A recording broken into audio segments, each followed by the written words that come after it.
नमस्कार। कालच्या घसरणीनंतर आज सकाळी शेअर मार्केट सुरू झाल्यापासून तेजी होती। दिवसभर तेजी टिकून होती। आज मार्केट संपताना सेन्सेक्स हा 411 पॉईंट वाढून 81,597 वर बंद झालेला आहे। निफ्टी हा 129 पॉईंट वाढून 24,814 वर बंद झालेला आहे। आजच्या कामकाजामध्ये BSE capital goods index 1.65%, BSE reality index 1.58% वर आहेत। बीएसई कंझ्युमर ड्युरेबल इंडेक्स 0.64% खाली आहे। BSE mid cap index 0.90%, BSE small cap index 0.51% वर आहे।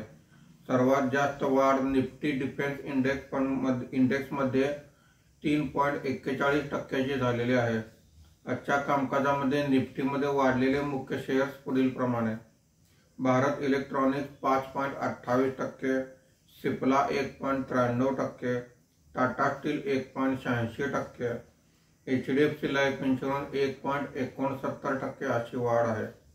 आज निफ्टीमध्ये घसरलेले मुख्य शेअर्स पुढील प्रमाणे: IndusInd bank 1.57%, JSW steel 1.17%, Kotak bank 0.90%, Coal India 0.67% असे घसरण आहे। आज इंडिगो, इंडसइंड बँक यासहित काही कंपन्यांचे क्वार्टरली रिझल्ट आलेले आहेत। धन्यवाद।